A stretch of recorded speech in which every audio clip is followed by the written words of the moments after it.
Oleh sebab itu, barang siapa yang mendalami salah satu jenis ilmu, maka ilmu yang dia kuasai tidak bisa mewakili pemahaman dan peraturan ilmu lain yang belum dia kuasai.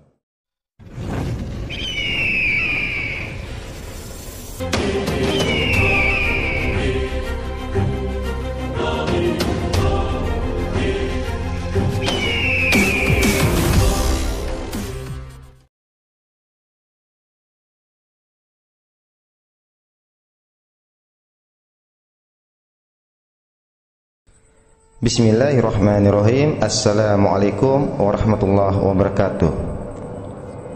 Tiap-tiap ilmu memiliki tingkatan dan memiliki peraturan atau tata tertib masing-masing.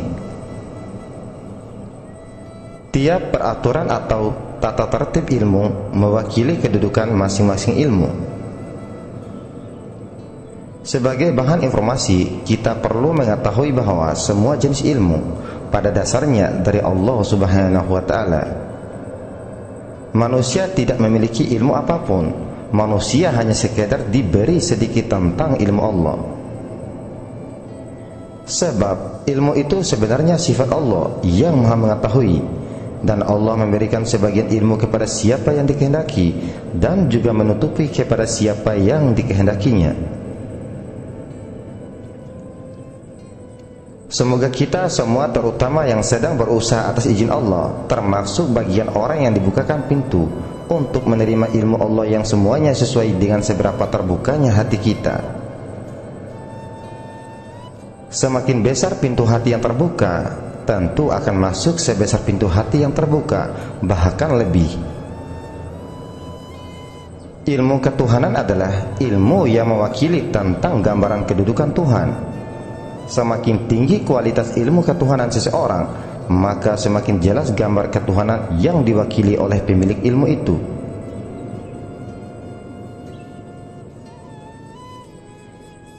Dalam ilmu ketuhanan, menurut Islam dibagi menjadi beberapa disiplin ilmu. Jadi, setiap disiplin ilmu hanya akan mewakili bagiannya sendiri dan mewakili sebagian kecil dari disiplin ilmu lain sebatas untuk diketahui rentetannya.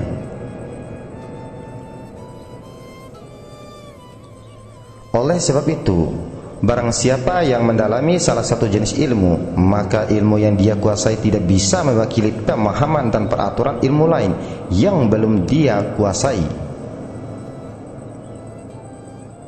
Bagaimana seseorang akan memutuskan benar atau salah akan pemahaman salah satu ilmu dengan menggunakan peraturan atau undang-undang ilmu yang berbeda?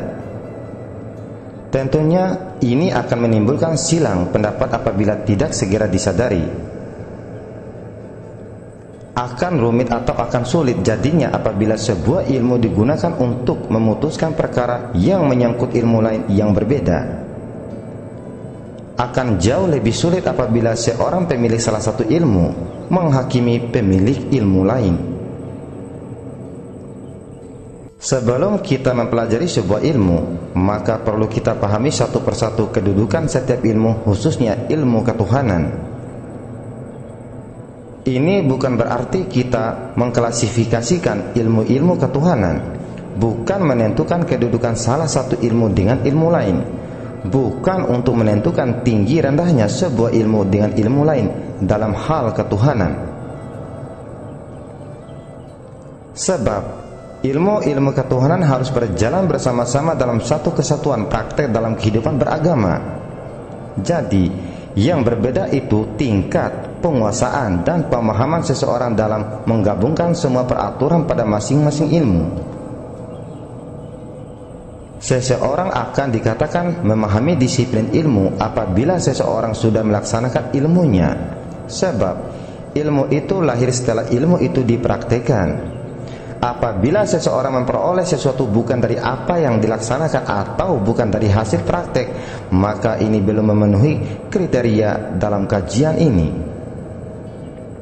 Sebab sesuatu yang diterima masih bersifat kabar atau berita, kabar dari kitab, kabar dari seorang ulama, kabar dari Al-Quran, dan lain sebagainya.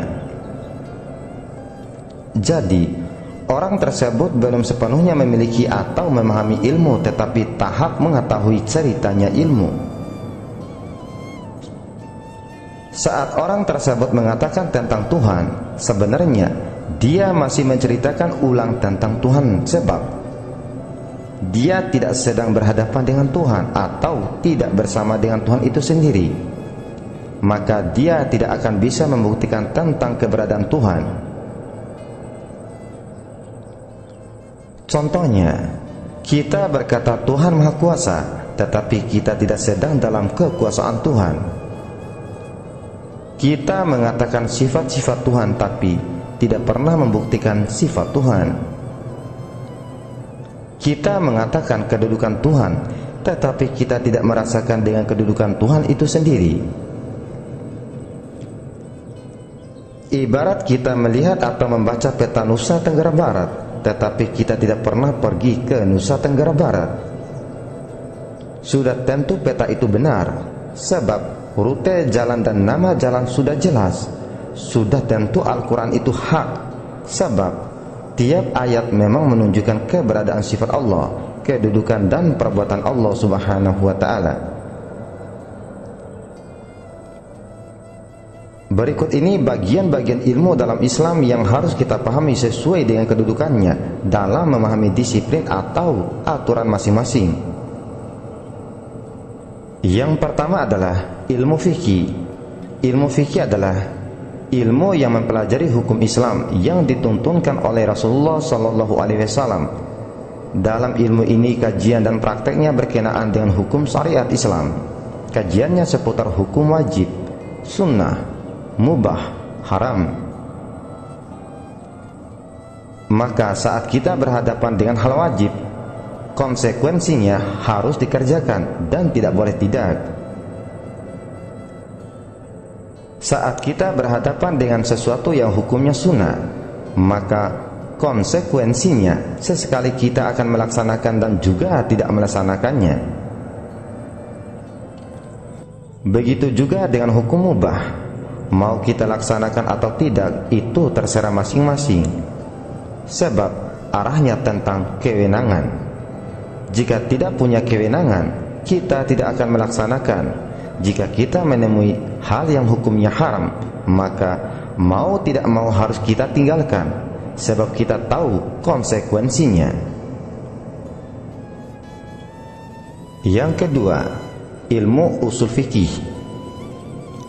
Ilmu usul fikih adalah ilmu yang mempelajari sumber hukum Islam yang diriwayatkan Nabi Muhammad SAW. Maka di sini mulai kompleks, mulai muncul interpretasi, muncul pemilihan. Sebagian ulama menyingkapi sesuatu itu wajib, sebagian lain mengatakan tidak wajib dan lain sebagainya. Di sini bukan hukumnya yang menjadi penentu, tetapi dasar, riwayat dan sebab musyabab yang menjadi ketentuan beliau sallallahu alaihi wasallam. Yang ketiga, ilmu hadis. Ilmu hadis adalah ilmu yang mempelajari sejarah hidup Nabi Muhammad SAW. Apapun yang dikerjakan dan dilaksanakan beliau, kita tetapkan sebagai hadis. Dari sini berkembang penafsiran dan klasifikasi hadis. Maka ada hadis sahih, hasan, dhaif dan lain sebagainya. Maka bagi seorang ulama hadis tentu akan menyandarkan diri kepada Rasulullah, baik secara ucapan, perbuatan, akhlak dan sejarah hidup. Yang keempat, ilmu tasawuf. Ilmu tasawuf adalah ilmu yang mempelajari cara hidup Rasulullah SAW yang dijadikan pondasi sebagai jalan hidup. Semua aktivitas beliau dijadikan tuntunan, tidak memandang sunnah atau mubah, dan semua sabda beliau tidak menjadi klasifikasi. Semua yang bermanfaat bagi diri sendiri dan umat semua dipandang sahih. Hanya saja kita yang dhaif, bukan hadisnya yang dhaif. Kita jelas tidak mampu meniru apalagi menjadi fotokopi beliau sallallahu alaihi wasallam, kecuali sang waratsatul anbiya, atau pewaris para nabi. Seorang ulama sufi dalam memandang hadis bukan yang menyampaikan riwayat yang dipandang, tetapi beliau sallallahu alaihi wasallam sendiri yang dipandang menjadi tuntunan.